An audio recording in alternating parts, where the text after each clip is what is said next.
जलाली और अद्भुत नाम में आप सभी को मेरा सलाम। खुदावन अपनी पाक हैकल के अंदर मौजूद है।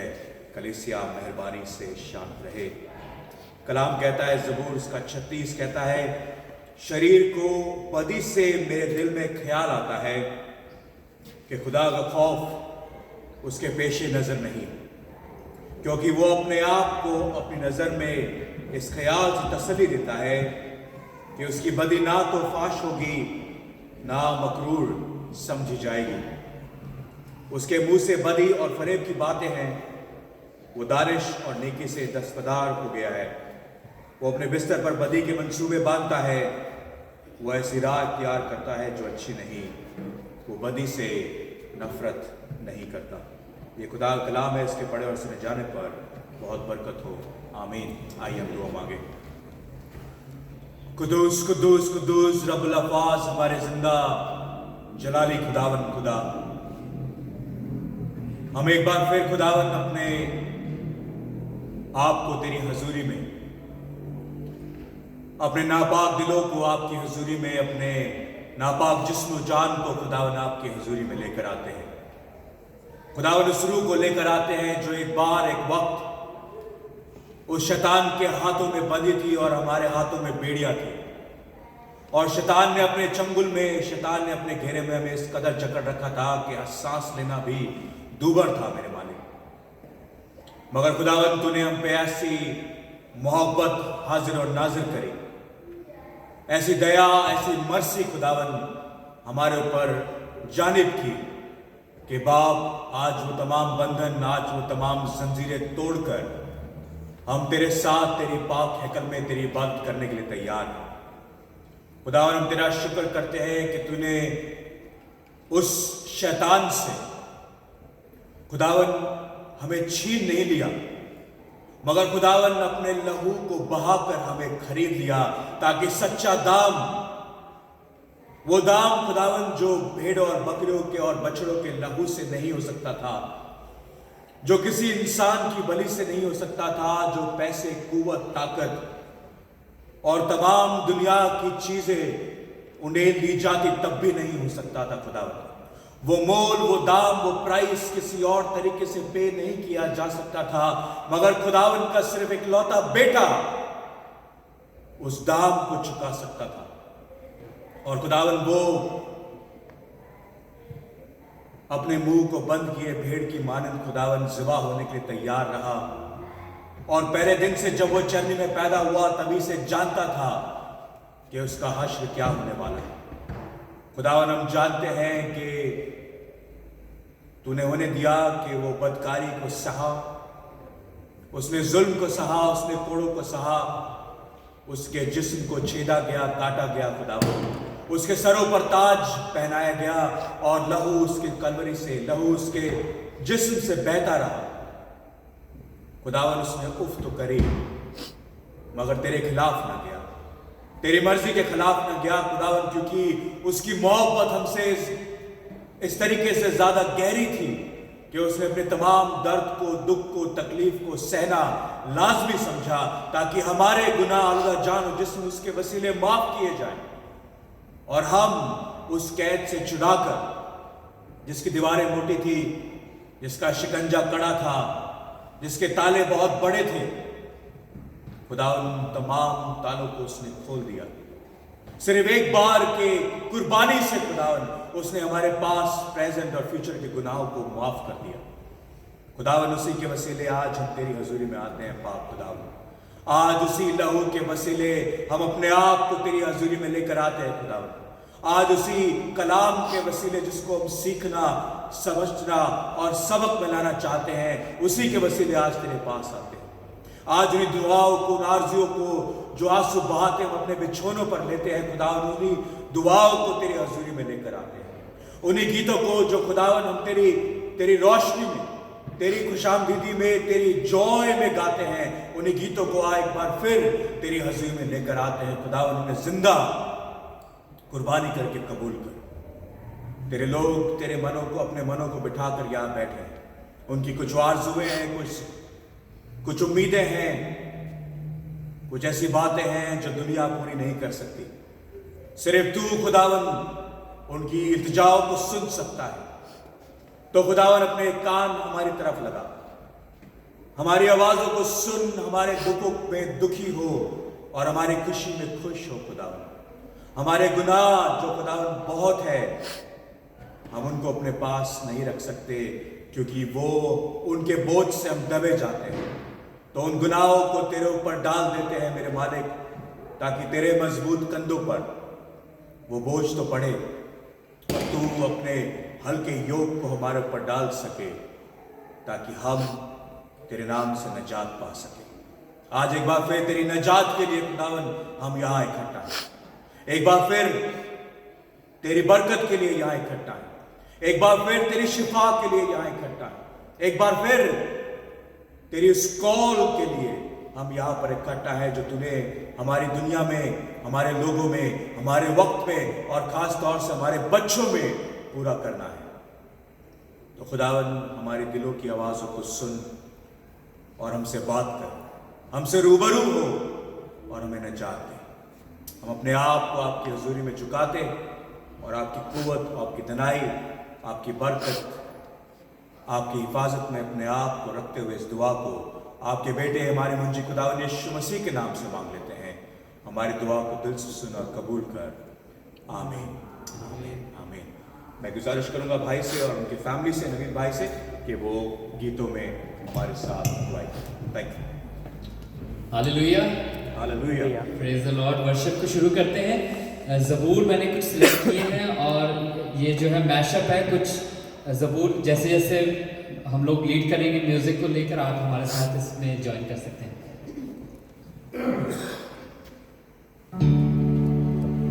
मेरी मदद नु रब आपे आया, मेरी मदद नु रब आपे आया, जिसने धरती आकाश बनाया, जिसने धरती आकाश बनाया, तेरे पैरानू देवे खनारा, मदद लाई मैं किसनू पुकारा, अखियां चुकना मैं बल पहाड़ा, मदद लाई मैं किसनू पुकारा, मदद लाई मैं किसनू पुकारा।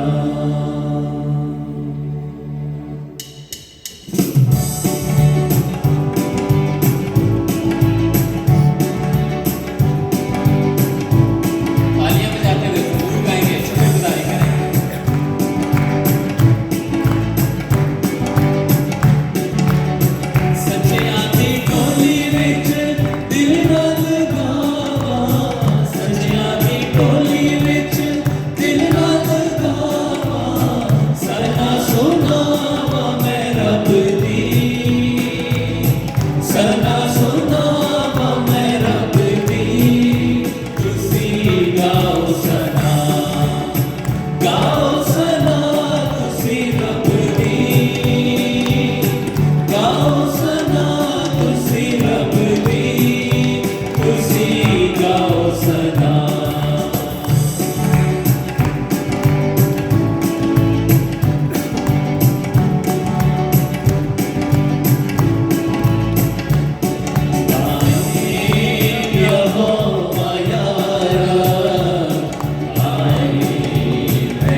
मस्तिष्क को इसी तरह हम आगे बढ़ाएंगे।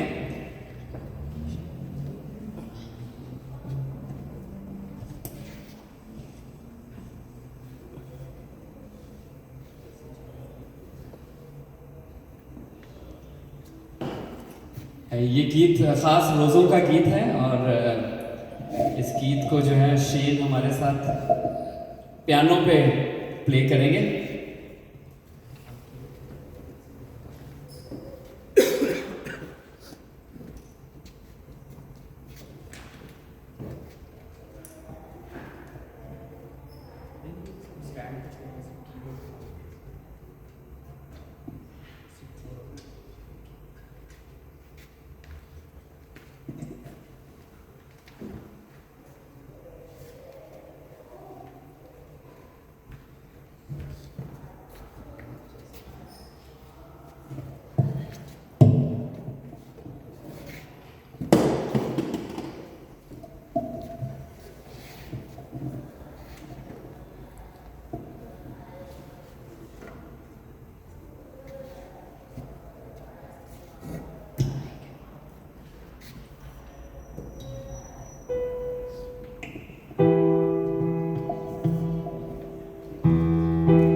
सबको आता होगा ये गीत, हमने पिछली फ्राइडे की सर्विस में भी इसको गाया था 2 वीक्स अगो, और बहुत पुराना कैथलिक चर्चेस में गाया जाने वाला बहुत ही पुराना जो है गीत है।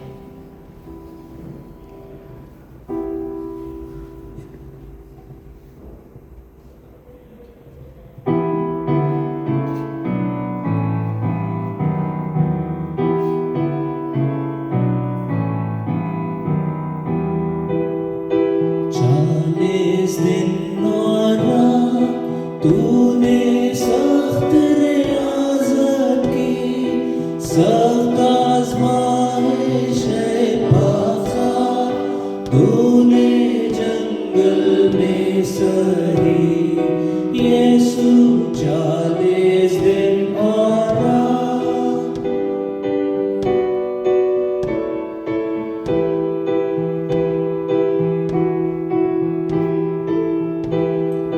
दिन को लू के झोंके थे, रात को ओस और सर्द हवा, जानवर जंगली फिरते थे, पत्थर तेरा तकिया था।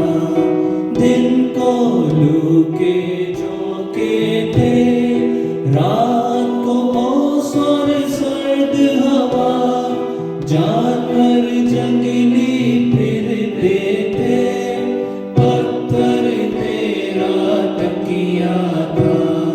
यीशु 40 दिन और रात,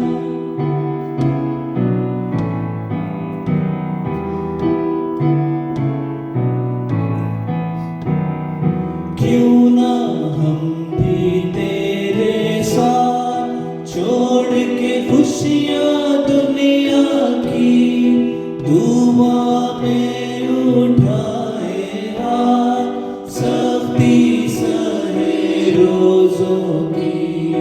क्यों ना हम भी तेरे साथ छोड़ के खुशियाँ दुनिया की, दुआ में उठाए हाथ, सख्ती सहे रोज़ों की। यीशु 40 दिन और रात,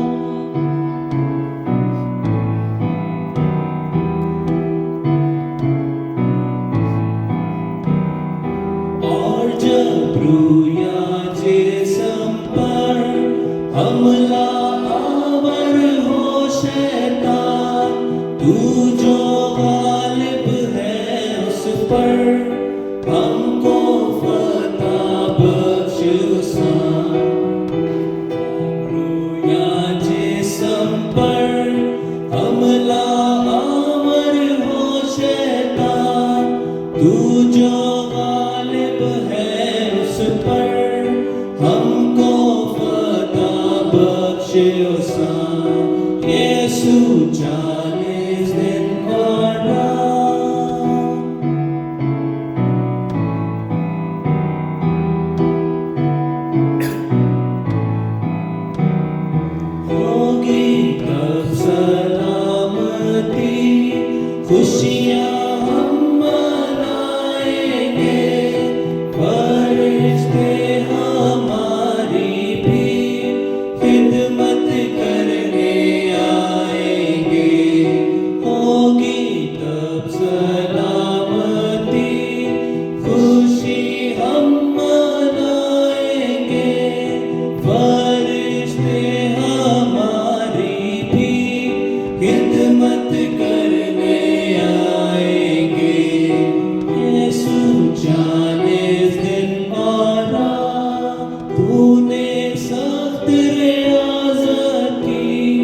मस्तिष्क को इसी तरह आगे बढ़ाते हुए वापस हम प्रिस्ला की तरफ आते हैं और शेन वापस तबले पे, और हम ये गीत गाते हैं। भाई मजीद मसीह का गाया हुआ गीत है, सानू मौत दी नहीं रत्ती परवाह।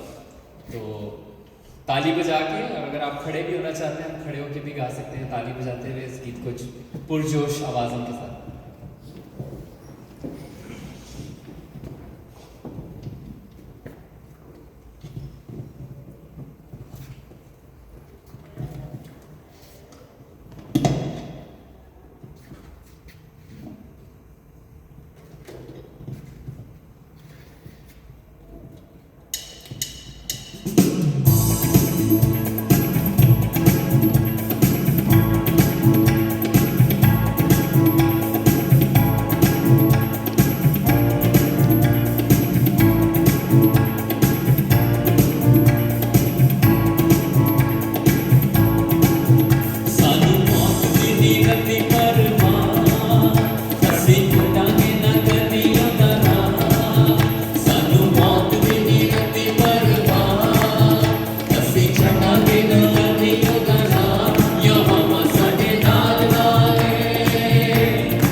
खुदा ये पहाड़ भी मैदान हो जाएगा ये पहाड़ भी मैदान हो जाएगा सहरा में भी एक राह बन जाएगा सहरा में भी एक राह बन जाएगा तेरे रूह से तेरे रूह से तेरे रूह से खुदा बन खुदा तेरे रूह से तेरे रूह से तेरे रूह से खुदा बन खुदा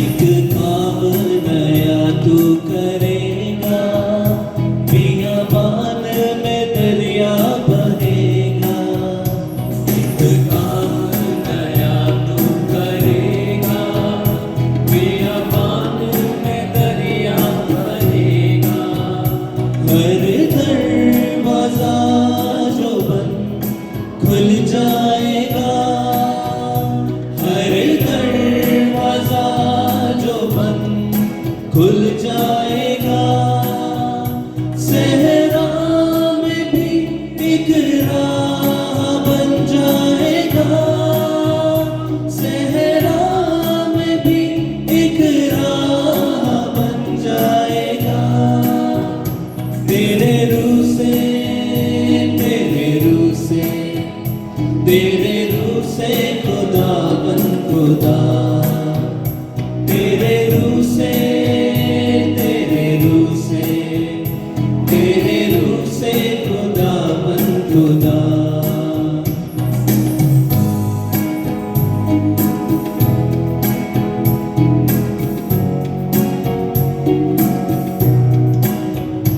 तेज आंधी का जैसे सन्नाटा बरसे बादल यूं तेरी वफा का तेज आंधी का जैसे सन्नाटा बरसे बादल यूं तेरी वफा का आसमां जमीन पे उतर आएगा आसमां जमीन पे उतर आएगा सहरा में भी एक राह बन जाएगा सहरा में भी एक राह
Thank you so much, Naveed Bhai. Thank you, Naveed Bhai and family. And Priscilla, thank you for marrying Daryl. इसके वसीले हमारे को एक अच्छा सिंगर मिल गया है, तो thank you so much. Can we all clap for them and clap for the Lord for Shane, for Priscilla, for Daryl and for Naveed Bhai. Thank you so much कि आप इतने अच्छे तरीके से हमारे साथ परिचित करते हैं और you uplift our mood, you know, and you bring us to that point where we are ready to listen to the word of God and listen to the testimony and listen to what God wants to speak to us. So thank you so much. God bless you. Please बैठे. मैं आज हमारे बीच में एक testimony है. हमारी बहन जो भाई रवि की वाइफ है, रवि जो इंडिया से हैं और अभी जलंधर गए हुए हैं. मैं गुजारिश करूँगा उनसे वो आगे आएँ और खुदा की जो टेस्टमनी वो हमारे साथ शेयर करना चाहती हैं अपने भाई के लिए, अपने हस्बैंड के लिए. प्लीज़ हमारे साथ शेयर करें. Thank you. सबको जय मसीह की. मेरा नाम निशु है और मैं अपने हस्बैंड रवि उनकी गवाही देना चाहती हूँ कि खुदा ने हमारी ज़िंदगी में इतना बड़ा काम किया है कि मैं उस लायक नहीं हूँ कि मैं खुदा का धन्यवाद कर सकूँ, पर खुदा ने मुझे यहाँ पर खड़ा किया है कि मैं खुदा की प्रस्तुति से धन्यवाद कर सकूँ कि मेरे हस्बैंड की उनकी सर्जरी थी हिप रिप्लेसमेंट की. तो यहाँ डॉक्टर्स ने कहा था कि आपको मे बी 1 ईयर लग सकता है वेटिंग के लिए. तो बट वो इंडिया गए वहाँ पर और खुदा ने हमारे सारे इंतज़ाम किए, प्रार्थना की खुदा के आगे और खुदा ने खुद आप होकर सारे इंतज़ाम किए और उनकी जो सर्जरी थी सक्सेसफुली और डॉक्टर ने रिकवरी 4 to 6 वीक का बोला था और विद इन वीक के अंदर ही उनकी रिकवरी स्टार्ट हो गई. खुदा का धन्यवाद मैं करती हूँ और सब कलीसिया का, पास्टर जी का मैं सबका धन्यवाद करती हूँ. थैंक यू करती हूँ कि उन्होंने हमें प्रार्थनाओं में याद रखा और हमारी थैंक यू सो मच. मेरे पास वर्ड नहीं है बोलने के लिए, मैं फर्स्ट टाइम स्टेज पे आई हूँ. बस मैं खुदा का धन्यवाद करती हूँ कि उन्होंने हमारे साथ होकर हमारे खुद हर चीज़ में उन्होंने हमारी गवाही की और खुद आप होकर हमारे सारे काम किए और मैं बस खुदा का धन्यवाद करती हूँ. हमेशा खुदा का धन्यवाद ही करती रहूँगी. Thank you so much. Thank you so much.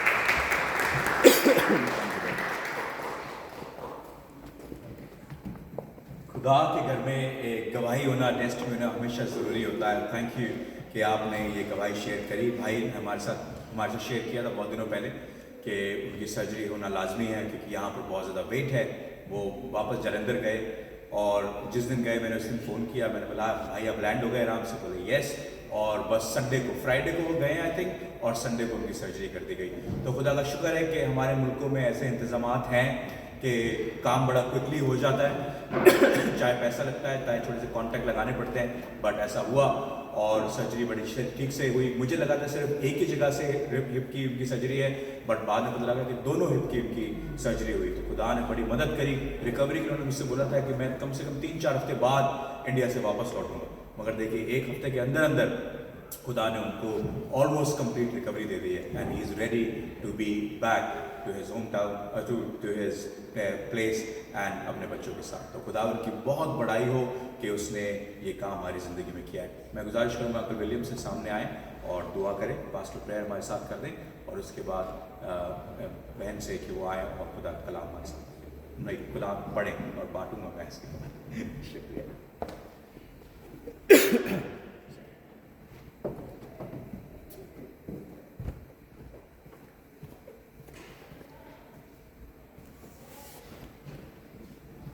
खुदा हम तेरा शुक्र करते हैं तेरी हजूरी के लिए, तेरी मौजूदगी के लिए कि तू हमारे दरमियान मौजूद है.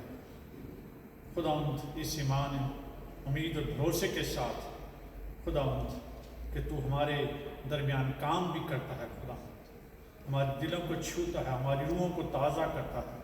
जैसे भी हमने हमदो सना की और गीत गाया कि तेरी रूह से और तेरी रूह का मज़ा है यहाँ पर. खुदा हमारा ईमान है, भरोसा है खुदा, हमारी कभी उम्मीद है खुदा कि तू हमारे दरमियान मौजूद है. खुदा आज की टेस्टमनी के लिए तेरा शुक्र करते हैं. रवि के लिए खुदा कि तूने सेहत तंदुरुस्ती दी और खुदा जब तू चाहता है तो सारे इंतज़ामात भी हो जाते हैं. खुदा जब तू चाहता है तो रास्ते भी खुल जाते हैं. खुदा जब तू चाहता है तेरे हुक्म से खुदा मेरे गुलशन भी खुल जाता है. और तेरा शुक्र करते हैं खुदा जिस तरह तूने बनी इसराइल के लिए खुदा लाल समुंदर को खोल दिया. खुदाम ये तेरी मोहब्बत है, ये तेरी शफकत है, तो अपने लोगों को कभी भूलता नहीं खुदाम। खुदाम तू चाहता है कि हम अपना मुंह खोलें और मांगे उससे खुदाम। खुदाम हम तुझसे मांगते हैं क्योंकि तेरे पाक कलाम में लिखा है कि मांगो तो दिया जाएगा, खटखटाओ तो खोला जाएगा, ढूंढो तो मिलेगा। Thank you Jesus, thank you Lord, तेरा शुक्र हो खुदाम। तेरा शुक्र करते हैं आज की हम दोस्ताइश के लिए, ख़ासकर इस ख़ानदान के लिए, नबी के ख़ानदान के लिए ख़ास तेरा शुक्र करते हैं खुदाम। और खुदाम तेरे आगे मिन्नत करते हैं और ज़्यादा उन्हें बरकत दे और अपने जलाल के लिए इस्तेमाल कर। हमारे दिलों को खुदाम अपने पाक कलाम के लिए तैयार कर खुदाम। अपने बंदा को तेरे हाथ में देते हैं खुदाम, उनके रूह जान जिस्म का ज़ुम्मा ले खुदाम। खुदाम उन्हें छू खुदाम, और खुदाम अपने से नहीं बल्कि तेरे वसीले से खुदाम तेरी ज़ुबान होकर बात करें।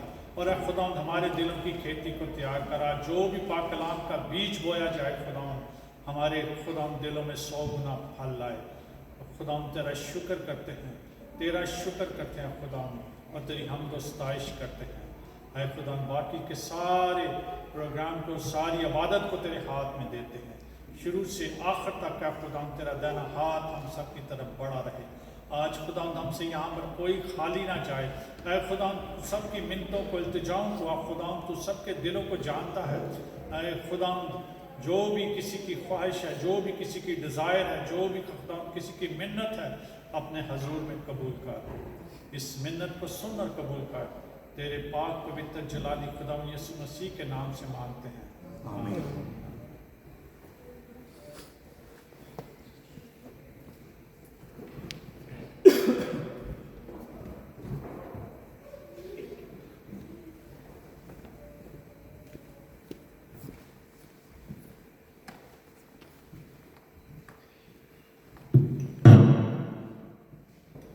खुदावंद के पाक कलाम में से पढ़ेंगे लूका रसूल की मारिफत लिखी गई इंजील, उसका 13वां बाब पहली आयत से 9वीं आयत तक।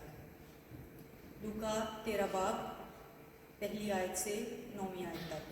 खुदावंद के पाक कलाम में यूँ लिखा है, उस वक्त बाज़ लोग हाजिर थे जिन्होंने उसे उन गलीलियों की खबर दी जिनका खून पिलातुस ने उनके ज़बीहों के साथ मिलाया था। उसने जवाब में उनसे कहा कि इन गलीलियों ने जो ऐसा दुख पाया, क्या वो इसलिए तुम्हारी दानिस्त में और सब गलीलियों से ज़्यादा गुनहगार थे? मैं तुमसे कहता हूँ कि नहीं, बल्कि अगर तुम तौबा ना करोगे तो सब इसी तरह हलाक होगे। या क्या वो 18 आदमी जिन पर शेलोह का बुर्ज गिरा और दबकर मर गए, तुम्हारी दानिस्त में यरूशलेम के और सब रहने वालों से ज़्यादा कसूरवार थे? मैं तुमसे कहता हूँ कि नहीं, बल्कि अगर तुम तौबा ना करोगे तो सब इसी तरह हलाक होगे। फिर उसने ये तमसील कही कि किसी ने अपने पाकिस्तान में एक इंजीर का दरख्त लगाया था। वो उसमें फल ढूंढने आया और ना पाया। इस पर उसने बागबान से कहा कि देख, 3 वर्ष से मैं इस इंजीर के दरख्त में फल ढूंढने आता हूँ और नहीं पाता, इसे काट डाल। ये ज़मीन को भी क्यों रोके रहे? उसने जवाब में उससे कहा, ऐ खुदावंद, इस साल तू और भी इसे रहने दे, ताकि मैं उसके गिर्द थाला खोदूँ और खाद डालूँ। अगर आगे को फला तो खैर, नहीं तो उसके बाद काट डालना। खुदावंद के पाक कलाम के पढ़े और सुने जाने पर उसकी बरकत।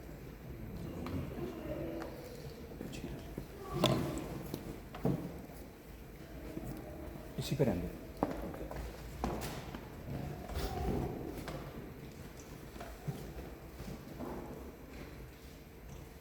आइए दुआ मांगे। कुदूस बाप, तेरा शुक्र हो, तेरी तारीफ। खुदावन तू जो जिंदा खुदा है, हमारे साथ है। अपने मज़बे के अंगारे से हमारे लबों को छू, उसका खतना कर, ताकि आवाज़ तो हमारे जिस्म से निकले, मगर तेरी रूह लोगों से बात कर सके। जो बीज बोया जाए वो 60 गुना 80 गुना और 100 गुना फल लेकर आए। खुदावन यीशु मसीह के वसीले से आमीन, आमीन। खुदावन का ये मुबारक दिन है। आज हमारे बीच एक बार फिर हम लोग इकट्ठा हैं ताकि उसकी परस्तिश कर सकें, उसके कलाम को सुन सकें, उसके गीतों को गा सकें। और भाई ने बड़े अच्छे तरीके से हमारे साथ परस्तिश करी और हमें उस मकाम तक लेकर आए जहाँ पर हम उसका पैगाम सुनने के लिए आतुर हैं, उसका पैगाम सुनने के लिए तैयार हैं।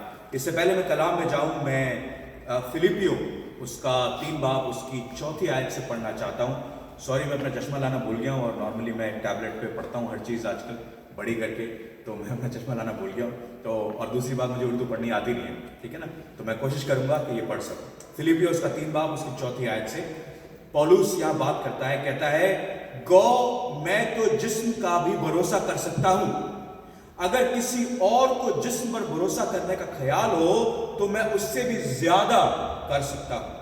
8वें दिन मेरा खतना हुआ, इजराइल की कौम और बिन्यामीन के कबीले का हूं, इब्रानियों का इब्रानी, शरीयत के एतबार से फरीसी हूं, जोश के एतबार से कलीसिया का सताने वाला, शरीयत की राजबाजी के एतबार से बेऐब था। लेकिन जितनी चीजें मेरे मार्फत थी उन्हीं को मैंने मसीह की खातिर नुकसान समझ लिया है, बल्कि मैं अपने खुदावन मसीह यीशु की पहचान की बड़ी खूबी के सबब से सब चीजों को नुकसान समझता हूं, जिसकी खातिर मैंने सब चीजों का नुकसान उठाया और उनको कूड़ा समझता हूं, ताकि मसीह को हासिल कर सकूं और मैं उसमें पाया जाऊं, ना अपनी उस रासबाजी के साथ जो शरीयत की तरफ से है, बल्कि उस रासबाजी के साथ जो मसीह पर ईमान लाने के सबब से है और खुदा की तरफ से ईमान पर मिलती है।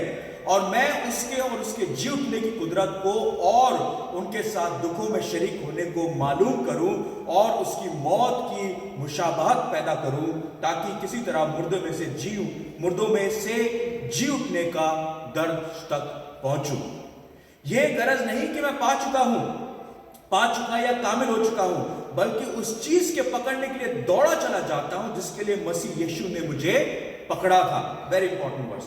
हे भाइयों, मेरा ये गुमान नहीं कि मैं पकड़ चुका हूं, बल्कि सिर्फ ये करता हूं कि चीजें पीछे रह गई उनको भूलकर आगे की चीजों की तरफ दौड़ता जाऊं, निशान की तरफ दौड़ा हुआ जाता हूं, ताकि उस इनाम को हासिल करूं जिसके लिए खुदा ने मुझे मसीह यीशु में ऊपर बुलाया है। ये खुदा का जिंदा कलाम है, इसके पढ़े और सुने जाने पर बहुत बहुत बरकत हो। देखिए, मैं पौलुस को बड़ी मोहब्बत करता हूं। क्यों? क्योंकि पौलुस एक टाइम था जब वो शाऊल था, और शाऊल जब था तो वो कहता है कि कोई अगर शरीर पर या शरीयत पर अगर घमंड करना चाहता है तो मुझसे ज्यादा तुम में से कोई घमंड नहीं कर सकता। मैं तुम सब में टॉप हूं, फरीसियों का फरीसी हूं, बिन्यामीन में हूं, मैं ग्रीक हूं, मैं शरीयत को पूरी तरीके से लागू करता था, पूरी तरीके से वो मानता था, और मैं तो इतनी गरज तक चला गया जो तुमने नहीं किया होगा कि मैंने तो चिट्ठी लिखवा ली और जाकर उन मसीहों को जो यीशु मसीह के पीछे चलते थे कि उनको पकड़ कर ले आऊं, ताकि उनको सजा मिल सके या उनको इवन मौत तक मिल सके। तुम शरीयत के ऊपर या तुम शरीर के ऊपर घमंड करोगे, मेरे अलावा, मेरे से ज्यादा तुम शरीर के ऊपर घमंड नहीं कर सकते, क्योंकि मैं तुम सबसे ज्यादा अनोखा था, मैं तुम सबसे ज्यादा गहराई में उतर चुका था शरीयत की, और तुम मेरे सामने कोई बिसात नहीं रखते। मेरे पास पैसा भी था, मेरे पास शोहरत भी थी, मेरे पास इज्जत भी थी, मेरे पास रुतबा भी था, मेरे पास ऐसी किसी चीज की कमी नहीं थी जिसमें मैं घमंड नहीं कर सकता था। और मैं सेल्फ राइचियसनेस, क्या कहते हैं सेल्फ राइचियस को? रास्तबाज। मैं अपने आप में इतना ज्यादा रास्तबाज था कि मुझे लगता था कि मेरे से बड़ा रास्तबाज और कोई हो ही नहीं सकता। Self righteousness. मगर जिस दिन खुदा से उसका एनकाउंटर हुआ, उस दिन जनाब वो यहां था और यहां से गिरकर जमीन पर फेंक दिया गया। जिस दिन उसकी स्पिरिचुअल आंखें खुली, उसके 3 दिन बाद तक उसकी जिस्मानी आंखें बंद कर दी गई, क्योंकि खुदा ने बोला, जिस शरीर पे तू घमंड करता है, जिस शरीर पर, जिस जिस्म पे तू घमंड करता है, वो फानी है, वो एक मिनट में खत्म कर दिया जाएगा। हे शाऊल तू मुझे क्यों सताता है? उसने बोला मैं तुझे कहां सता रहा हूं? उसने बोला तू मेरे लोगों को सताता है, तू अपने आप को सताता है। क्यों? क्योंकि इस शरीर को तो तुझे घूंसे मारकर दबा देना चाहिए था और तुझे रूह में ज्यादा बढ़ना चाहिए था। तू शरीयत पे घमंड करता है। Shame on you, right? वो कहता है तुझे शर्म आनी चाहिए जिस शरीर को तुझे स्लोली डिप्राइव करना चाहिए, फास्टिंग से, दुआ में घुटनों पे बैठकर जिस शरीर को तुझे तोड़ना चाहिए, तू शरीर पे घमंड कर रहा है। तुझे शर्म आनी चाहिए। क्यों मेरे लोगों को सताता है? क्यों मेरे लोगों को सताता है? उसने बोला अब जो मैं तुझे कहने के लिए जा रहा हूं वो काम कर। शाऊल को लगता था अभी तक वो खुदा का काम ही कर रहा है जी। अभी तक शाऊल को लग रहा था कि जो भी वो काम कर रहा है उस शरीयत को पूरा करने के लिए वो लाजमी है और वो खुदा के काम को कर रहा है। और खुदा उसे कहता है हे शाऊल तू मुझे क्यों सताता है? उसकी आंखें खुल गई, सरप्राइज, मैं खुदा को सता रहा हूं? मैं सारी शरीयत को पूरा कर रहा हूं और खुदा मुझे कह रहा है मैं तुझे सता रहा हूं? नहीं, वो कह रहा है जिस रास्ते में तू चल रहा है वो गुनाह है। जिस रास्ते पे चल रहा है उस गुनाह से मुकरना, उस गुनाह से बदलना, उस गुनाह से फिरना जरूरी है। Repentance is important, obedience is important, faithfulness of Christ is important और खुदा के रास्ते पर चलना तेरे लिए लाजमी है। क्यों? क्योंकि तुझे उस बात पर घमंड करना चाहिए जो रूहानी है, ना कि जिस्मानी है। अब मैं आपको एक कहानी सुनाता हूं, पहला सलातीन उसका 13वां बाब, घर जाके पढ़िएगा। प्रॉफिट, एक जवान प्रॉफिट की बात मिलती है। बड़ी अनोखी सी कहानी है, बड़ी अचरज वाली कहानी है। मैं भी इसका निष्कर्ष कंक्लूजन अब तक निकाल नहीं पाया हूं, हो सकता है आप इसको समझे। ओके, बड़ी अटपटी सी कहानी है। अटपटा मतलब समझते हैं ना, अटपटी सी कहानी है। पहला राजा, फर्स्ट सलातीन, पहला सलातीन उसका 13वां बाब। क्या लिखा है उसके अंदर कि एक खुदा का जवान प्रॉफिट है। प्रॉफिट को आप उर्दू में क्या बोलते हैं? नबी कह ले, पैगंबर कह ले, नबी कह ले। खुदा का नबी है और खुदा के नबी के ऊपर एक खुदा का डायरेक्ट कलाम आता है कि तू जुड़ा में है, तू बैतेल को जा और जाके बादशाह जरूबेल से बात कर। क्यों? क्योंकि वो बुत परस्त है। He is a wicked man, he is a wicked king. वो बुरा बादशाह है और मैं चाहता हूं कि तू खुदा के कलाम को उसके पास लेकर जा और उसको जाकर स्ट्रेट बोल जो मैं तुझसे कहता हूं।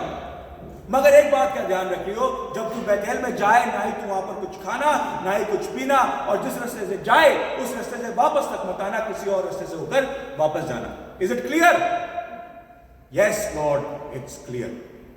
प्रॉफिट ने बोला होगा, नबी ने बोला होगा हां जी, जैसा तू कहता है वैसे करूंगा। वो बेथेल को पहुंच गया, गधे पर बैठा बेथेल को पहुंच गया। बेथेल में पहुंचा, जेरोबोम जो बादशाह है वो उसने ऑल्टर लगा रखा है, हाई प्रीस्ट खड़े हैं वहां पर, ऑल्टर लगा के वो उसके ऊपर बलिदान कर रहा है, बलियां डाल रहा है, कुर्बानियां कर रहा है उन बड़े बड़े बुतों के लिए जो उसके लिए गुनाह है। और वो खुद तो गुनाह कर ही रहा है, पूरे इजराइल से गुनाह करा रहा है, क्योंकि वो हाई प्लेसेस पे जाकर उनके ऊपर बलियां चढ़ाता है। अब ये नबी पहुंचता है जिसका नाम तक लिखा गया जी, छोटा नबी कहा गया इसको, जवान नबी कहा गया। वो जाके कहता है जेरोबाम सुन, खुदा कहता है thus says the Lord, खुदा कहता है कि जो ऑल्टर तू बनाता है ना, ये ऑल्टर दो फाड़ हो जाएगा, बीच में से दो जाएगा और राख सारी बह के निकल जाएगी। मैं तुझे बताता हूं जो तू कर रहा है तू गलत कर रहा है। खुदा की नजर में ये गुनाह है, खुदा की नजर में ये गलत है। And that is the work of the profit. नबी का काम था कि जाकर जैसा खुदा उसे बोले वैसे ही आगे जाकर बता दे। अब जेरोबाम को गुस्सा आ जाता है, जेरोबाम को गुस्सा आ जाता है। जेरोबाम अपना हाथ बढ़ाता है, कहता है पकड़ो इसको, पकड़ो इस नबी को। और जैसे ही अपना हाथ बढ़ाता है उसका हाथ पूरा का पूरा सूख जाता है, ऑल्टर बीच में से दो फाड़ हो जाता है और सारी राख बहकर निकल जाती है। वो प्रोफेसी उसने करी थी वो वहीं के वहीं पूरी हो जाती है। और उसने कहा था कि दाऊद के वंश में से एक ऐसा बादशाह निकलेगा, जोशिया बादशाह निकलेगा, जो तेरी सल्तनत को खत्म करेगा। इसका मतलब जोशिया आएगा तो जेरोबाम खत्म होगा। ये नबूवत उस नबी ने वही कर दी, वही वो नबूवत पूरी हो गई। अब हाथ जब उसने बढ़ाया तो उसका हाथ सीज हो गया, उसका हाथ क्या उसका वेदर्ड हो गया, सूख गया। अब जेरोबाम घबरा गया। वो कहता है इस नबी से, प्लीज मेरे लिए इंटरसीड कर, प्लीज मेरे लिए दुआ कर कि मेरा हाथ ठीक हो जाए। उसने दुआ करी और उसका हाथ ठीक हो गया।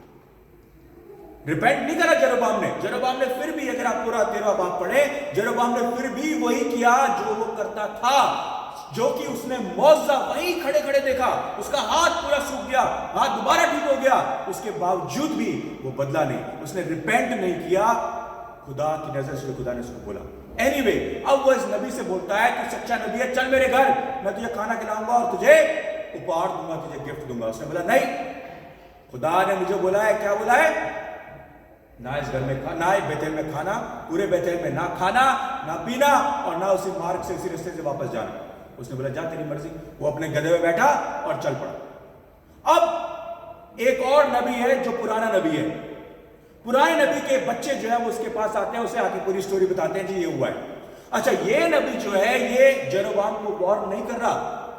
जुडेया से एक नबी इसके पास बेतेल भेजा गया है, ये नबी नहीं बोल रहा।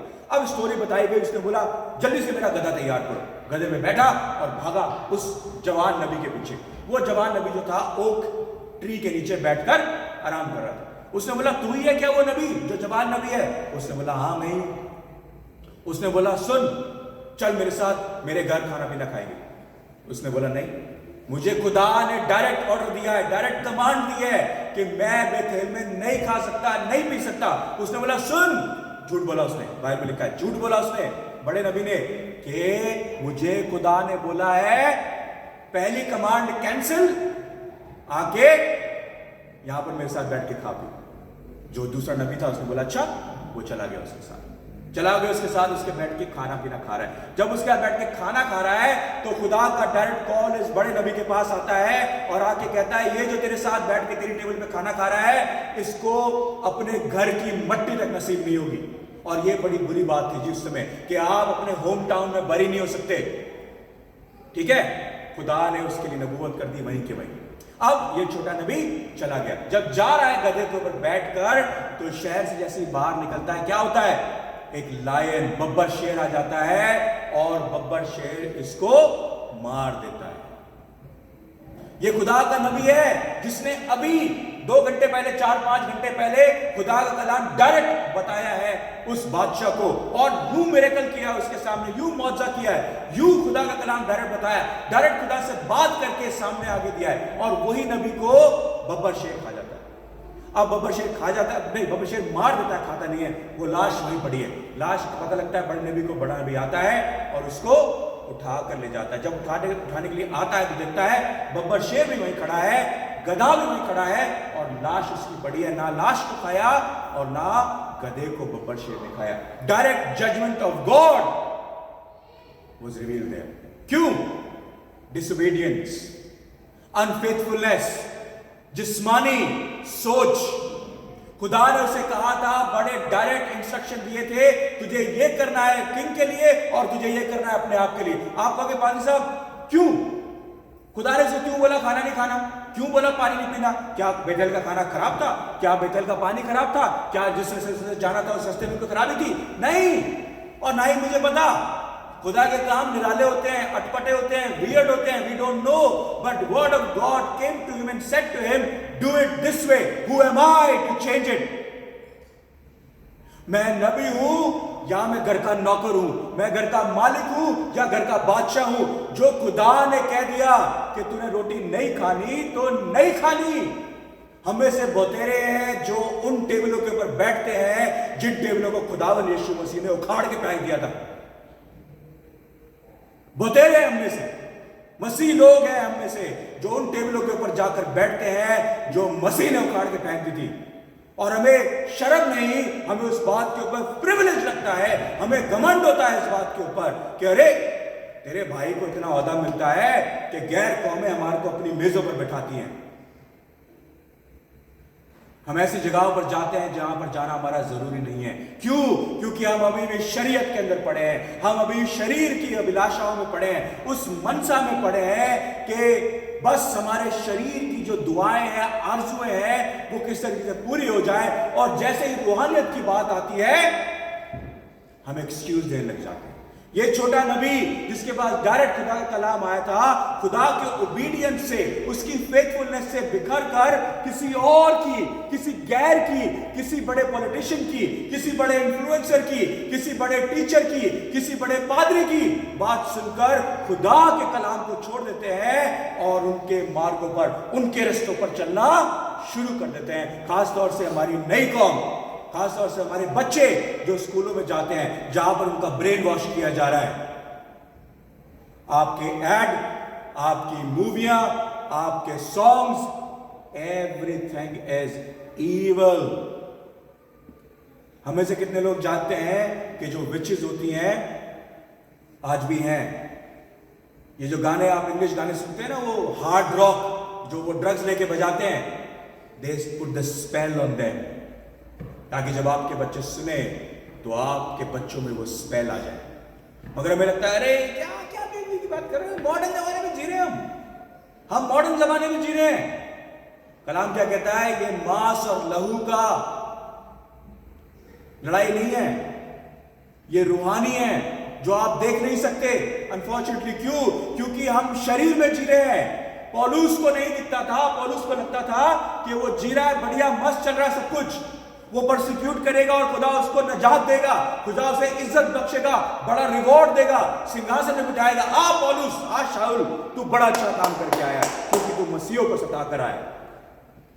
कहता है जो मेरे लिए एक समय बड़ी कीमती चीज थी, कलाम में लिखा है फिलिपियों 3 के अंदर, जो मुझे बड़ा अच्छा लगता था, मैं उसको कूड़ा समझता हूं। कूड़ा जिसको आप आज बड़ा अच्छा समझते हैं शरीर के लिए, वो कूड़ा है।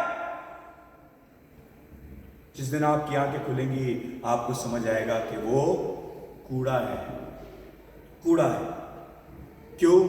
क्योंकि उस प्रॉफिट ने, उस नबी ने खुदा के जो डायरेक्ट इंस्ट्रक्शन था उसको कूड़ा समझ लिया और किसी और इन्फ्लुएंसर के इन्फ्लुएंस में आकर, उसकी झूठी बातों में आकर, खुदा से कंफर्म किए बिना जाकर उसके साथ बैठकर खाना खाने लगे।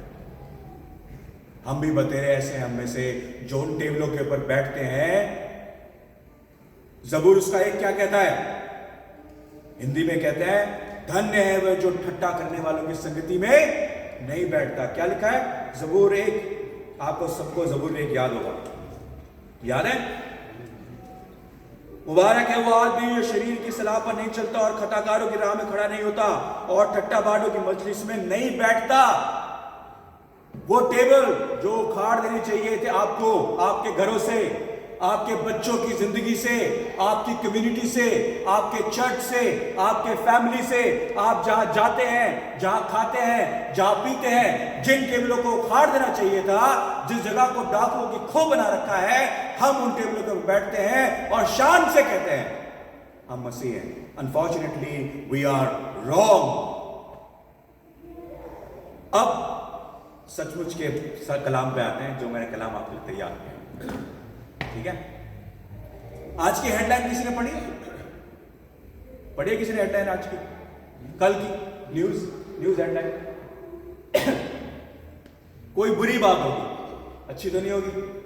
कल की पढ़ ले, कोई बुरी बात ही होगी। उससे पहले की पढ़ ले, कहीं अर्थक्वेक आया होगा। उससे पहले की पढ़ ले, कहीं पर ड्रॉट आया होगा। उससे पहले की पढ़ ले, किसी ने किसी का मर्डर कर दिया होगा।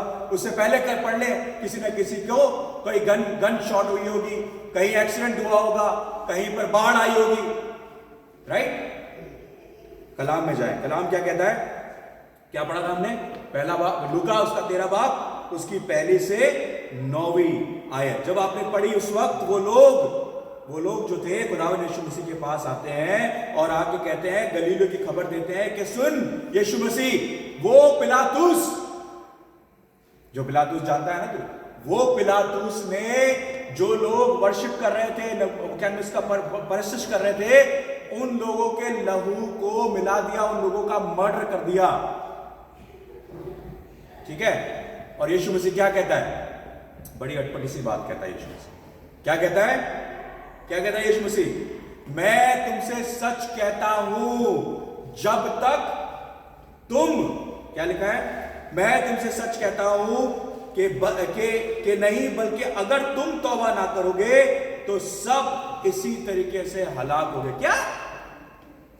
यीशु मसीह हम तुझे बुरी खबर सुना रहे हैं, तेरे लोगों को जो तेरी परस्तिश करते थे उनके लहू को मिला दिया, उनको इतनी बुरी तरीके से मारा गया है कि उनका लहू बह रहा है।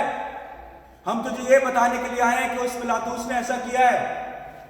मेरे भाइयों बहनों, हर रोज हमारी जिंदगी में पिलातूस पैदा होते हैं, हर रोज वो शिलोह का बुर्ज हमारे ऊपर गिरता है। और यीशु मसीह कहता है, क्या तुम सोचते हो कि जो 18 लोग वहां मारे गए, जिनके ऊपर वो बुर्ज गिर गया, क्या वो तुमसे ज्यादा खताकार थे या तुमसे ज्यादा कसूरवार थे? नहीं, नहीं, कोई फर्क नहीं पड़ता। जो तुम तौबा ना करोगे तुम्हारे साथ भी यही होने वाला। जो तुम तौबा ना करोगे, टायरेंट्स, मेरे भाई बहनों, पिलातूस जैसे लोग जो खतरनाक है, जो तानाशाह है, और वो बुर्ज हमारी जिंदगी में हर रोज आते हैं। समटाइम इंटेंशनल होते हैं, समटाइम अनइंटेंशनल होते हैं, समटाइम लोग लेके आते हैं, कई बार खुदा लेके आता है, कई बार नेचुरल होते हैं, कई बार शैतान ले आता है, कोई नहीं जानता। मैंने एक इवेंट क्या उसका अटेंड किया, वहां पर एक आदमी था, काफी पहुंची हुई हस्ती थी, खुदा का कलाम दुनिया में बांटता था। आई थिंक OM का वो मेरे ख्याल से चेयरमैन था। वो फिलीपींस चला गया, वो फिलीपींस चला गया और जाते ही जैसे ही गया वैसे ही उसका एक्सीडेंट हो गया। अब बड़ी टीम थी उसकी फिलीपींस में, जाके हॉस्पिटल में भर्ती है। सुबह एक आदमी आया 10 बजे, आके कहता है ये शैतान का काम है। उसे पता था जैसे तू यहां पर आएगा तू हमारी टीम को मोबिलाइज करेगा और तू क्या होगा, तू काम बढ़ाएगा, खुदा का कलाम बांटेगा, ये शैतान का काम है। अब थोड़ी देर बाद उसका दोस्त आता है 12 बजे उसका दोस्त आके कहता है, सुन यार, मैं सोच रहा तू फिलीपींस छुट्टी में आने के लिए आया, तू वहां पर भी अपने आप को जला रहा था, यहां पर भी आके जला रहा था। इसे शैतान ने नहीं, खुदा ने तेरी टांग तोड़ी है जो तू आराम कर सके। अब 2 महीने तू बेड पे रह, ये खुदा का कलाम है, ये खुदा का जरिया है तेरे लिए, ये खुदा का तरीका है तेरे को आराम कराने का। अब उसकी बीवी वहीं पर थी। 4 बजे उसकी बीवी आती है, कहती है, ओ बेवकूफ, तुझे नहीं पता कि तू यूके में नहीं है, तू एशिया के अंदर है। जब तूने रोड क्रॉस करनी है तो दोनों तरफ से देख के करनी है। अब 3 लोग हैं, 3 लोगों के अलग अलग पर्सपेक्टिव हैं। एक कहता है शैतान ने किया, दूसरा कहता है खुदा ने किया। उसकी बीवी आके कहती है, तू खुद मूर्ख है, तुझे नहीं पता तू एशिया के अंदर घूम रहा है, तेरी खुद की समझदारी नहीं है। ये यूके थोड़ा कि गाड़ी से इधर से आएगी, इधर से भी आ जाएगी, कोई गाय भी आ जाएगी, कुत्ता भी आ जाएगा, तू बेवकूफ है। क्या कहें? जब शिलोम के बुर्ज आपके ऊपर गिरते हैं, हमको नहीं पता खुदा लेकर आया है, शैतान लेकर आया है, कि हम खुद बेवकूफ थे। अबे स्कूटी मार्ग के पीछे खड़े क्यों थे? It's happened, it happens, nobody knows, no one can give you an answer. कोई आपको इस बात का उत्तर नहीं दे सकता, आंसर नहीं दे सकता कि बुरा क्यों होता है, अच्छा क्यों होता है। आप इसका जवाब नहीं ढूंढ सकते, कितनी कोशिश कर लें। मानिए मेरी बात। और बहुत सारे लोग सोचते हैं कि ये सजा है, सजा नहीं मिलती, सजा नहीं है। एक मैं आपको बड़ी तरीके की बात बताऊंगा, बड़ी गहरी बात, सुनिएगा, ओके? ये मेरा भाई है, इसने चोरी की, पुलिस उसको पकड़कर ले गई जेल में, उसके बाद उसको जज के सामने खड़ा कर दिया, ठीक है? अब जज ने क्या किया, इसको सजा दी कि भाई तेरे को 300 पाउंड पे करने पड़ेंगे और 1 हफ्ते की जेल, राइट? अब एक आदमी आया, वो आगे कहता है जी 300 पाउंड मैं पे करूंगा और जेल में इसके वसीले मैं जाऊंगा, ठीक है? हो गई बात, क्लियर हो गई। इसको छोड़ दिया, वो आदमी 1 हफ्ते जेल में रहा और 300 पाउंड उसने पे कर दिए, सजा मिल गई, सजा का भुगतान हो गया जी, राइट? अब हम क्या मानते हैं, जो हमने गुनाह किया यीशु मसीह ने उसका प्राइस पे कर दिया, मोल पे कर दिया, अपना लहू देकर, अपना दाम देकर। तो सजा किसको मिल गई? खुदावंद यीशु मसीह को, ठीक है? क्या एक जुर्म की 2 सजा हो सकती है? नहीं। अब मेरे भाई को 1 हफ्ते बाद, वो आदमी जब उसने पूरी सजा कर ली, सजा करने के 1 हफ्ते बाद मेरे भाई को दोबारा पकड़ा, दोबारा उसको अंदर कर दिया। बोला, ओ तूने चोरी करी थी। बोले, यार चोरी के पैसे तो पे हो गए, चोरी का दाम तो पे हो गया, अब मुझे सजा क्यों दे रहे हो? बोले, नहीं, एक जुर्म की हम तुझे 2 सजा देंगे। क्या ऐसा हो सकता है? नहीं हो सकता ना। खुदावंद यीशु मसीह ने हमारा प्राइस पे कर दिया, हमें सजा नहीं मिल रही। जो आपके गुनाह हैं वो खुदा ने अपने ऊपर लाद दिए, वो खुदा लाद के चल रहा है। उसने आपके पास्ट, प्रेजेंट और फ्यूचर के गुनाहों को माफ कर दिया, खत्म कर दिया। ये जो आपके साथ हो रहा है, ये होना लाजमी है। ये जो आपके साथ हो रहा है सर्कमस्टेंशियल है, ये जो आपके साथ हो रहा है शैतान कर रहा है, खुदा कर रहा है, आप खुद कर रहे हैं, कोई इसका आंसर नहीं दे सकता। क्यों? क्योंकि ये सजा नहीं है और बरकत भी नहीं है, ये भी ध्यान रख लें। क्योंकि हमें बहुत सारे लोग कहते हैं, ये पादरी को बड़ा बड़ा कहा जाता है इंडिया के अंदर, पादरी अगर झोला लेके घूमता है और फटे कपड़े पहनकर घूमता है तो लोग कहते हैं अबे खुदा की लानत है तेरे पर। और अगर अच्छी गाड़ी में घूमता है तो कहता है ये चर्च से पैसा चुराता होगा। राइट? इंडिया पाकिस्तान में ऐसे होता ना, ठीक है ना? तो मैं वहां पर ऐसे चोटी में घूमता था इंडिया के अंदर चप्पल पहन के, क्यों?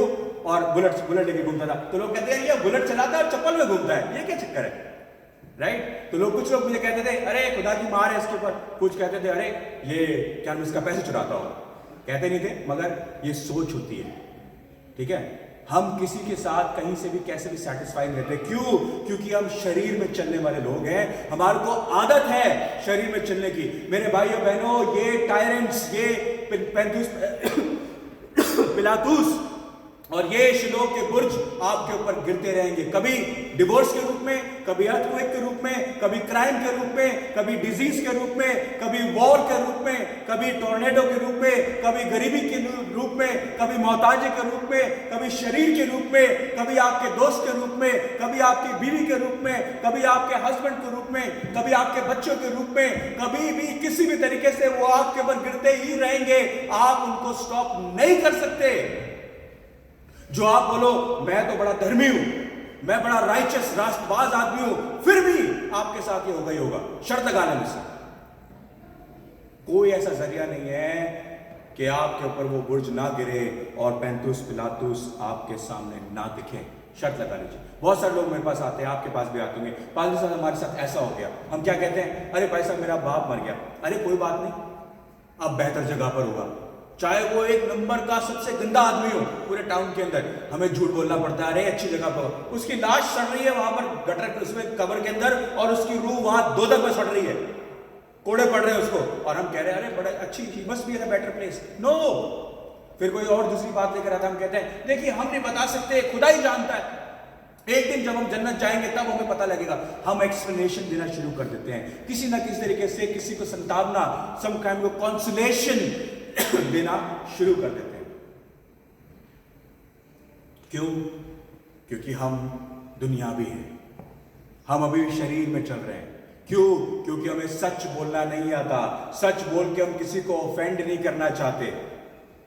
हमारे पास, समझिए मेरे पास कोई आया और आके बोला सुमित हैरिसन पादरी साहब, वहां पर पिलातुस ने जो लोग चर्च में बैठे थे, गिरजा में बैठे थे, उनकी गर्दनें काट दी, और वो शिलोह का जो बुर्ज था वो 18 लोगों पर गिर गया। और मैं कहूं, क्या तुम्हें लगता है वो तुमसे ज्यादा कसूरवार या तुमसे ज्यादा रास्तबाज थे? जो तुम तौबा ना करोगे तुम्हारे साथ भी ऐसा होगा।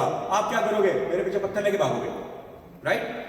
बोले कैसा पादरी है, हम इससे थोड़ी सी प्यार की बात करना चाह रहे हैं, ये चाह रहे हैं कि हमारे को अच्छी अच्छी बातें बोले, ये हमारे को भाषण देने लग गया।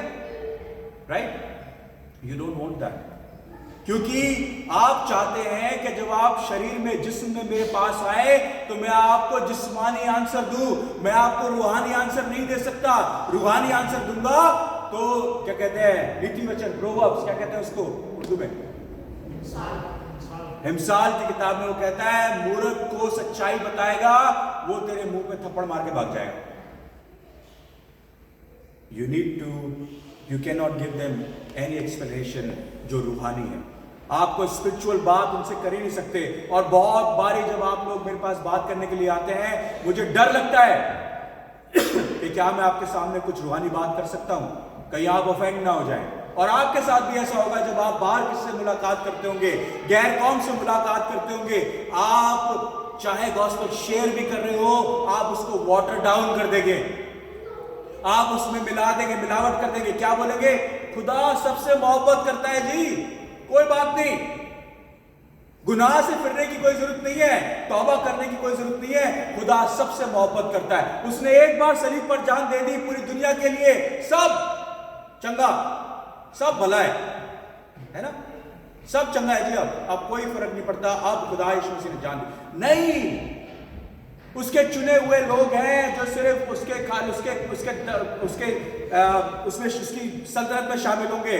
सारी दुनिया शामिल नहीं होगी, चाहे उसने कितनी मोहब्बत की हो। यूहन्ना 3 बाब उसकी 16वीं आयत पढ़ के उसके बाद 17वीं, 18वीं और 19वीं आयत पढ़े तो आपको पता लगेगा। खुदा कहता है कि जरूरी है कि हम सब तौबा करें। अच्छों के साथ भी बुरा होता है और बुरों के साथ भी अच्छा होता है। ये कॉमन ग्रेस है जी, ये कॉमन ग्रेस है, साल्वेफिक ग्रेस नहीं है। ये ऐसा अनुग्रह है खुदा का जो हम सब पर होता है, चाहे वो हिंदू हो, मुसलमान हो, सिख हो, ईसाई हो, कोई भी हो। वो सूरज की रोशनी सब पर पड़ती है, वो बारिश की बूंदें सबको उतना ही भिगोती हैं जितना मुझे भिगोती हैं। कॉमन ग्रेस है, मगर साल्वेफिक ग्रेस नहीं है, नजात की ग्रेस नहीं है। नजात जिसके पास है वो शरीयत के अंदर और शरीर में नहीं चल सकता, क्योंकि शाऊल का पौलुस में बदलना जरूरी है। क्योंकि आपका शरीर में घमंड करना जरूरी नहीं है, उसका फानी होना, उसका खत्म होना जरूरी है। और आपकी रूह का बनना, रूह का मजबूत होना जरूरी है। और अगर ऐसा नहीं होता, आप शाऊल बन के ही मट्टी में दफन हो जाएंगे, आप कभी पौलुस नहीं बन पाएंगे। ये कलाम कह रहा है, मैं नहीं कह रहा। कलाम कह रहा है, यीशु मसीह कह रहा है कि जब तक तुम तौबा ना करो, तुम्हें क्या लगता है मुझे ये कंप्लेन, मुझे ये बातें आके मत बताओ, अपनी बताओ, तुम कहां पर हो? Where are you? Where are you? That is more important. मेरे भाइयों बहनों, खुदा हमारे कामों से और हमारे जिस्म जान से जो हम जिस्म में करते हैं उसकी परवाह नहीं कर रहा। मैं बता रहा हूं आपको, उसकी परवाह नहीं कर रहा। जब वो उसके पास कंप्लेन लेकर आए, जब उसके पास बताने के लिए आए, वो कह रहे हैं मरने वालों को मरने दो, गाड़ने वालों को गाड़ने दो, खेती करने वालों को खेती करने दो, तू मेरे पीछे हो ले। बोलता है ना, वो कहता है तू मेरे पीछे, यीशु मसीह का तू मेरे पीछे हो ले। उसने बोला मुझे मेरा बाप मर गया, मुझे बाप को गाड़ने दे। बोला गाड़ने दे, वो मट्टी है, तू क्यों मट्टी होना चाहता है उसके साथ? तू मेरे पीछे हो ले। तौबा कर, तौबा कर, क्योंकि तौबा करना लाजमी है। क्योंकि जो तू तौबा नहीं करता तो तेरी लाश को, तेरे को भी वो सिंह, वो बकर शेर फाड़ कर खा जाएगा। क्यों? क्योंकि तू मेरी डायरेक्ट बात जो मैं तुझसे करना चाहता हूं, जो कलाम कह रहा है तौबा कर, तू तौबा नहीं कर रहा। Reality, you are not living in the reality, you are living in your fleshly desire, fleshly desire. खुदा कहता है हमारा जिस्म फानी है, जिस्म के काम फानी है, जिस्म को छोड़ रूह को ताकतवर करने की कोशिश कर। That is more important than anything else, that is more important. हम में से कितने हैं जो जिस्म को छोड़कर आज अपनी रूह को मजबूत करने के लिए तैयार हैं? देखिए, जब यीशु मसीह के पास वो लोग आए तो वो ऐसे कॉन्सोलेशन को ढूंढ रहे थे, ऐसे जिस्मानी बात को ढूंढ रहे थे जिसको खुदावन यीशु मसीह उनसे कहता, अच्छा मार दिया, अरे बहुत बुरा हुआ, खुदा उनको फिरदौस में लेके जाएगा। अच्छा वो शिलोह का बुर्ज उनके ऊपर गिर गया, कोई बात नहीं, खुदा उनको जन्नत देगा। नहीं, खुदा ने ऐसा कुछ नहीं कहा। खुदा ने कहा उनको उनका काम करने दे, तू अपने आप से तौबा कर। खुदावन यीशु मसीह was a pure prophet at that point. वो पास्टर केयर नहीं कर रहा था वहां पर, वो प्योर प्रॉफिट था। खुदा ने उसको बोला इनसे तौबा करवा, तौबा का कलाम प्रीच कर, तौबा की बात कर। ये मिरेकल्स होते रहेंगे, मौजे होते रहेंगे, पेशन गोइयां, नबूवतें होती रहेंगी, सब होता रहेगा। यीशु मसीह ने सबसे पहला प्रीचिंग जो करी है विल्डरनेस से निकलने के बाद, सबसे पहला कहा तौबा करो, क्योंकि खुदा का राज्य नजदीक है, खुदा की सल्तनत पास है। सबसे पहले उसने ये कलाम प्रीच किया। हम में से कितने हैं जो आज तौबा करने के लिए तैयार हैं? देखिए, खुदावंद यीशु मसीह जब भी हमसे बात करता है वो हमें कुछ डायग्नोसिस देता है। जब हम अपनी बीमारी को उसके पास लेके आते हैं, हम डॉक्टर से क्या चाहते हैं? डायग्नोस चाहते हैं ना डायग्नोस। अब आप एक नासूर अपने हाथ के अंदर लेकर डॉक्टर के पास खड़े हैं, डॉक्टर से कह रहे हैं जी इसका टेस्ट करके बता दो मुझे ये क्या हो रहा है। अब डॉक्टर ने देखा, डॉक्टर ने बोला यार ये तो कैंसर है। मगर वो क्या कह रहा है, अजी दाग धब्बे हैं ये तो, मैं क्रीम लिख देता हूं वो लगा लीजिएगा, 1 हफ्ते में ठीक हो जाएगा। सुनने में बड़ा अच्छा लग रहा है, मगर डॉक्टर को बताना क्या चाहिए, भाई कैंसर है ये कैंसर है, हो सकता है तेरा पूरा हाथ ही काटना पड़ जाए। आपको बड़ा बुरा लगेगा, लगेगा, दुख लगेगा, आपके पूरे खानदान को दुख लगेगा, पूरी कम्युनिटी का दुख लगेगा। अरे भाई साहब की हाथ ही काट दिया, अब कैसे गाड़ी चलाएंगे, अब कैसे काम करेंगे, कैसे खाना खाएंगे। बट जो आपके लिए नासूर बन चुका है उसको काटना लाजमी है, और उस डॉक्टर को आपको सही डायग्नोस करना लाजमी है। इसीलिए खुदावंद यीशु मसीह ने उनसे कहा तौबा करो, मैं तुम्हें कोई संतावना नहीं देना चाहता, कोई कॉन्सोलेशन नहीं देना चाहता कि वो स्वर्ग जाएंगे, वो जन्नत जाएंगे। मैं तुमसे कहता हूं वो ज्यादा कसूरवार या तुमसे ज्यादा रास्तबाज नहीं थे। तुम भी अगर ऐसा ना करोगे तो दोजख की आग में सड़ोगे। Pure prophet, he is diagnosing it right now for all of us. हम सब के लिए डायग्नोज कर रहा है वो, हम सब के लिए, मेरे लिए, आपके लिए, सब के लिए डायग्नोज कर रहा है और कह रहा है वो अंजीर का पेड़ जो मैंने तुझ में लगाया था, जो तू है, जो तेरा बीज मैंने इस जमीन के अंदर, अपनी जमीन में अपना लैंड देकर, अपने खून से सींचा, अपनी धूप दी, अपनी छांव दी, अपना बागबान तेरे को लगाया, तेरा माली खड़ा किया, तू कौन से फ्रूट प्रोड्यूस कर रहा है। क्या पढ़ा आपने जब इसके ऊपर लूका 13 में, इसकी दूसरी वो करो जी,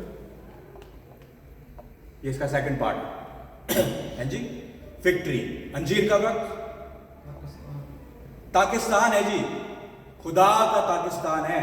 खुदा के ताकिस्तान के अंदर पता नहीं कितने बागबान होंगे, कितने लोग होंगे। बागबानी कहते हैं ना उनको, मालियों को, बागबान है जी। अब खुदा आपके पास आ रहा है, पेड़ छोटा सा नहीं है, बड़ा पेड़ हो गया ये अंजीर का, पूरा बड़ा पेड़ हो गया, ठीक है। अब अंजीर के पेड़ के पास आके कहता है बागबान से, यार मैं हर साल इसके ऊपर आता हूं सीजन के टाइम पे, ये एक बूंद नहीं देता मुझे, कब इसके फल आएंगे। ऐसा कर, काट इसको, काट, अभी काट तू उसको, अभी काट। तो बागबान कहता है 1 साल मैं फिर से गड्ढा खोदूंगा, फिर से पानी डालूंगा, फिर से फर्टिलाइज करूंगा, फिर से बेटर केयर करूंगा जी इसकी, देख अगले साल फल आ जाए तो ठीक, नहीं तो काट के फेंक देना। और जब काट के फेंक दिया जाएगा तो उसके बाद क्या होगा, उसका आग में डाल दिया जाएगा।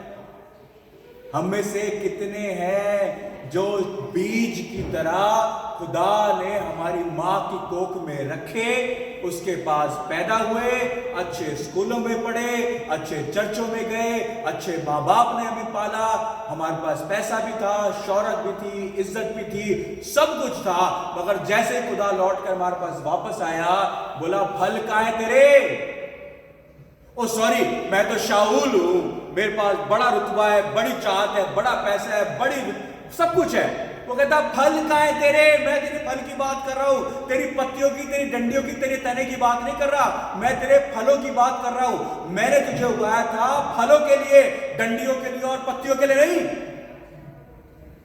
बड़ी डंडियां हैं हमारे अंदर, बड़े कांटे भी हैं, बड़ी पत्तियां हैं जी। रोज हम फेस मास्क लगा लगा के खूब रगड़ रगड़ के साफ कर रहे हैं अपने मुंह को, हेयर स्टाइल बना रहे हैं, दाढ़ियां बना रहे हैं, अच्छे कपड़े पहन रहे हैं, अच्छी गाड़ियों में घूम रहे हैं, सब कुछ है, मगर फल नहीं है। पौलुस कहता है तुम क्या शरीयत पे घमंड करोगे, मुझसे ज्यादा घमंड कर सकते हो, नहीं कर सकते, मगर जिन बातों पे मैं घमंड करता था वो मेरे लिए कूड़ा है, एब्सोल्युटली कूड़ा। क्यों? क्योंकि मेरी निजात में मदद कर ही नहीं रहे। जो ये सब चीजें आपकी निजात में आपकी मदद नहीं कर रही, कूड़ा है, निकाल कर फेंक दीजिए। चाहे वो कुछ भी हो, चाहे वो कुछ भी हो, आई एम टेलिंग यू, एक आंख लेकर स्वर्ग जन्नत में जाने से बेहतर है दोनों आंख लेकर जहन्नुम में जाना। एक टांग लेकर जन्नत में जाना बेहतर है बनिस्बत दोनों टांगे लेकर दोजख में तेरी जिंदगी सड़े, तेरी रूह सड़े वहां पर। इसलिए जो कुछ तुझे गुनाह कराता है निकाल दे। अगर आपके बच्चों को आपका स्कूल गुनाह कराता है निकाल दें, मैं कहता हूं निकाल दें। किसी मैकेनिक की दुकान पे काम करेगा बेटर होगा, क्योंकि उसकी रूह बचाई जाएगी, उसका जिस्म तो सड़ेगा, हो सकता है कालक पोत दी जाए उसके शरीर के ऊपर, कोई फर्क नहीं पड़ता, बेहतर and I give you example. आइज़ाया मेरे लोकल काउंसिल स्कूल में गया, एक दिन उसने प्रीच किया वहाँ पर, और उसकी हेड टीचर ने उस बोला कि नहीं तुम ये नहीं कर सकते। मैंने उसे निकाल के सीधा कैथलिक स्कूल में डाल दिया। आज 30 माइल रोज जाता हूँ, अप एंड डाउन करता हूँ, उसको 30 माइल जाके चर्च वहाँ से स्कूल से पिकअप करके लेके आता हूँ। क्यों? क्योंकि वो to me if I can not preach the gospel, पौलुस कहता है धिक्कार है मेरे ऊपर अगर मैं खुदा का कलाम प्रीच नहीं कर सकता। Anything which brings a hindrance for you to preach the gospel, जो आपके फल नहीं दिखा सकता, खत्म कर दे, कूड़ा है वो। कलाम कहता है, मैं नहीं कहता। फिर कलाम क्या कहता है? वो एक बार और आपको मौका दे रहा है। यीशु मसीह जिरा कर रहा है अपने खुदा से, 1 साल और, 1 साल। खुदा कहता है अरे यार ये 90 साल का हो गया, कितने साल, 1 साल और मांगता रहेगा इसके लिए? ये इसकी टांग कबर के अंदर है, कब तक 1 साल और मांगता रहेगा इसके लिए? वो बोला 1 साल और, 1 साल और उम्मीद दे, 1 साल और उम्मीद, मैं इसके लिए अपना लहू बहाया है, 1 साल और दे दे, देख के फल देगा। मैं कोशिश कर रहा हूं, मैं पूरी कोशिश कर रहा हूं, पूरा कलाम बांट रहा हूं, अच्छी जगह पर लेके जा रहा हूं, अच्छा खिला रहा हूं, अच्छा पिला रहा हूं, अच्छी जगह सब कुछ अच्छा करा रहा हूं, 1 साल और दे दे। वो कहता देख 1 साल और दे। अच्छा ये वक्त जो है ना, ये वक्त साल घड़ियां नहीं है, ये आपकी जिंदगी है, आपकी जिंदगी है। और जिंदगी बड़ी छोटी है, बड़ी फ्रेजाइल है, बड़ी फ्रेल है। 2 मिनट के अंदर कुछ भी हो जाता है जी। आप यहां से बाहर निकले, एक्सीडेंट हो गया, आपकी टांग कट गई, खत्म बात, आपका एक्सीडेंट हो गया, यू आर डेड, आपकी नौकरी चली गई, 2 दिन बाद सीने में दर्द हुआ, पता लगा आपको हाइपरटेंशन है, आपके शरीर में शंट डलेगा। 2 मिनट में आपकी जिंदगी यूं चेंज हो जाती है। खुदा चाहे तो यूं 1 मिनट के अंदर आपकी जिंदगी को चेंज कर दे। वो बार बार आपको मौके दे रहा है, सुधर जा, समझ जा, क्योंकि तेरे में फल नहीं है। जो अंजीर का दरख्त है, मुझे पत्ते नहीं चाहिए, डंडियां नहीं चाहिए, मुझे कांटे नहीं चाहिए, मुझे फल चाहिए। और जो तू ये नहीं कर सकता, अगले साल काट दे, अगली बार काट दिया जाएगा, ध्यान रखिए। और अब दोबारा अगर फिलिपियों के पर उसमें जाए, फिलिपियों 3 बाब क्या कहता है? पौलुस कहता है ये गरज नहीं कि मैं पा चुका था, पा चुका या कामिल हो चुका हूं। हम में से कोई भी कामिल नहीं है जी। मैं आपको कामिल बनने के लिए कह भी नहीं रहा। पौलुस नहीं बन पाया, सिर्फ यीशु मसीह कामिल था और कोई कामिल नहीं था। तो कहता है मैं ये गरज नहीं कि मैं पा चुका या कामिल हो चुका हूं, बल्कि उस चीज के पकड़ने के लिए दौड़ा हुआ चाहता हूं जिसके लिए यीशु मसीह ने मुझे पकड़ा था। या तो आपको पकड़ा ही नहीं है, आप ढकोसला कर रहे हैं, और या फिर उस चीज के पीछे दौड़ना शुरू कर दीजिए जो कूड़ा नहीं है। पौलुस साफ कह रहा है आपसे, या तो आप कूड़े के पीछे दौड़ना बंद करें, और नहीं तो इसका मतलब आप उस रेस में हैं ही नहीं। आप बकरियां हैं, और बकरियां कहां जाएंगी? उल्टे आप। और जो बेड़े हैं वो जाएंगी राइट हैंड। वो कहता है your name was written before the foundation of the earth was laid in the book of life. मैंने तेरे नाम को जीवन की पुस्तक में तब लिख लिया था जब इस जमीन को मैंने, कायनात को मैंने बनाया तक नहीं था। और या तो आपका नाम उसके अंदर लिखा नहीं है और आप बकरियां हैं और ढकोसला करें चर्चों में बैठकर, और बेड़ों का खाना खा रहे हैं, नोच नोच के उनको भी खा रहे हैं, और या फिर आप शाऊल तो हैं मगर आपकी डेस्टिनी पौलुस है। क्यों? क्योंकि कहता है जब मुझे पकड़ा था मैं उस समय नहीं दौड़ रहा था, मैं शरीर को लेकर बैठा था, मगर आज मैं रूहानी हूं और आज मैं उसके पीछे दौड़ रहा हूं जो निशान खुदा ने मुझे, जिसके लिए मसीह यीशु ने मुझे पकड़ा था। हे भाइयों, मेरा ये गुमान नहीं कि पकड़ चुका हूं, बल्कि सिर्फ ये कहता हूं कि जो चीजें पीछे रह गई हैं उनको भूलकर आगे की चीजों की तरफ बढ़ा चलूं। Forget about your sin, he has been forgiven, don't worry. एक दुआ मांगेंगे, आपके गुनाह माफ किए जाएंगे। आपको तौबा करके खुदा के पीछे चलना जरूरी है और उस रास्ते से वापस नहीं जाना जो रास्ता खुदा ने आपके लिए बंद कर दिया है। उन टेबलों पे नहीं बैठना जो टेबलों को वो ऑलरेडी उखाड़ चुका है। कितनी बार सोचते हैं आपने यीशु मसीह ने जाकर मंदिर के अंदर कितनी बार टेबलें उखाड़ी थी? पता है आपको कितनी बार? कोई कहेगा? एक बार, एक बार, 2 बार, 3 बार। 3 बार मंदिर में जाकर उसने बोला मेरे बाप के घर को डाकुओं की खो बना रखा तुमने, और कोड़ा बना के मारा और टेबलें उखाड़ दी। उस टेबलों में बैठते हैं। वो कह रहा है छोड़ दो सब चीजें, छोड़ दो और आगे को चीजें की तरफ बढ़ा जाओ। निशान की तरफ दौड़ा हुआ जाता हूं ताकि उस इनाम को हासिल करूं जिसके लिए खुदा ने मुझे मसीह यीशु में ऊपर बुलाया है। यू बीन अपलिफ्टेड सर, आप लोग, you are a chosen one, तुम डिफरेंट हो, तुम बकरियों से तब्दील होकर भेड़ बनाए गए हो, तुम्हारे लिए खुदा ने जान दी है, अपना लहू, इंसान का लहू नहीं, खुदा का लहू तुम्हारे लिए बहाया गया है। Act like one, act like you are chosen, act like you are different, act like that you belong to Christ Jesus.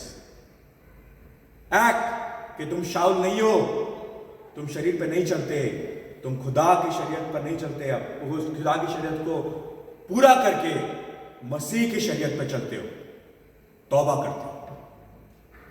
और आने वाले वक्त में तुम अंजीर के दरख्त सिर्फ पत्ते, सिर्फ झाड़ियां, सिर्फ तना और सिर्फ कांटे नहीं होंगे, तुम्हारे अंदर फल होंगे। और कलाम कहता है तुम उनके फलों से उनको पहचान लोगे। याद रखिए, आप में से कोई भी ज्यादा बुरा और ज्यादा खराब नहीं है, डजंट रियली मैटर, क्योंकि वो जिस्मानी काम है। रूहानी काम जो है वो खुदा कैलकुलेट करके आपको निजात देने के लिए तैयार है। हमारा निजात इससे नहीं हुई क्योंकि हमने अच्छे काम किए थे, ये बड़ी तगड़ी फिलॉसफी है, बहुत सारे लोग करते हैं ऐसे। हमारी निजात इसलिए नहीं हुई है क्योंकि हमने अच्छे काम किए हैं, हम अच्छे काम इसलिए करते हैं क्योंकि हमारी निजात हो चुकी है। समझ रहे हैं? It's the other way around. Catholic कहता है तुम्हारी निजात इसलिए है क्योंकि तुमने अच्छे काम किए। कर्मा सिस्टम कहता है तुम्हारी निजात तब होगी जब तुम अच्छे कर्म करोगे। ये कर्मा सिस्टम नहीं चल रहा है यहाँ पर, क्रिश्चियनिटी कर्मा सिस्टम पे बेस नहीं करती सर। तुम्हारी निजात इसलिए हुई है क्योंकि खुदावंद यीशु मसीह ने तुम्हारा कफारा दिया, और अब तुम अच्छे काम करोगे क्योंकि ये फल है और वो तुमसे एक्सपेक्ट करता है कि निजात के वसीले तुम मुझे फल देगा। खुदावंद आपको बहुत बरकत दे। आइए हम सब लोग खड़े हो और इसके बाद का गीत गाएं।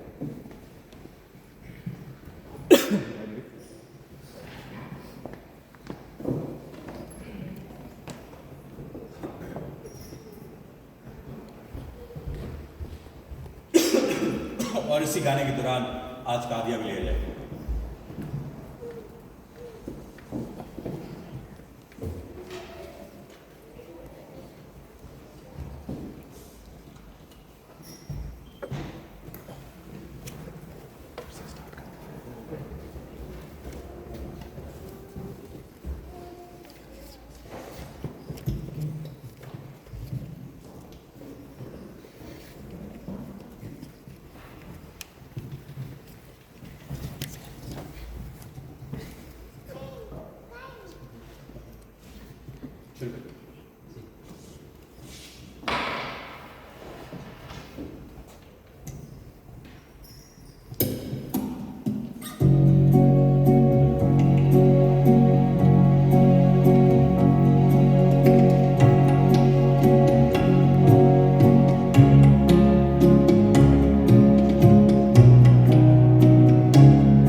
आंखों को बंद करें, सरों को झुकाएं।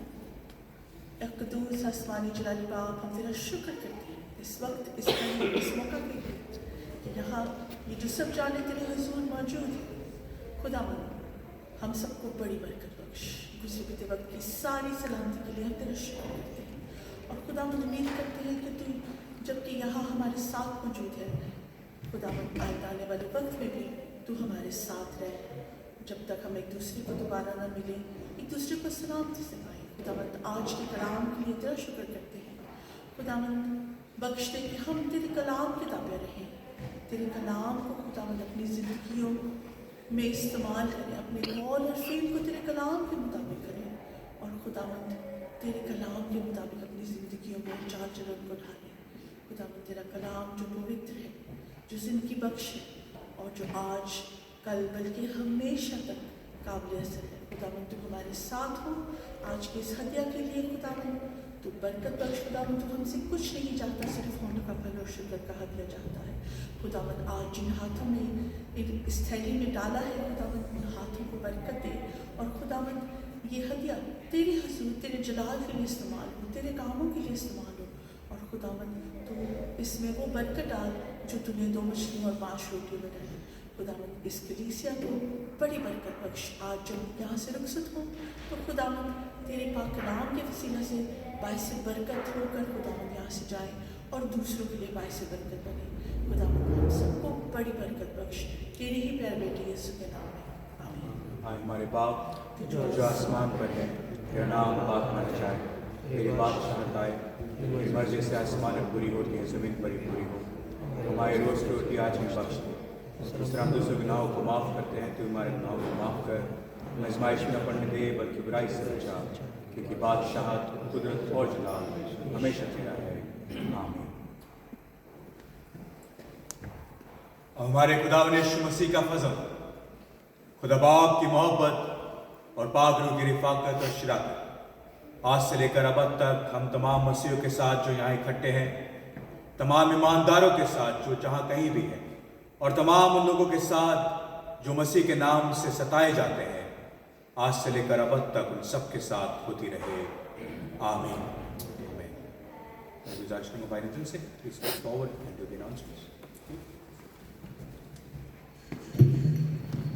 अनाउंसमेंट्स कुछ इस तरीके से हैं। इससे पहले कि मैं अनाउंसमेंट्स करूं, थैंक यू।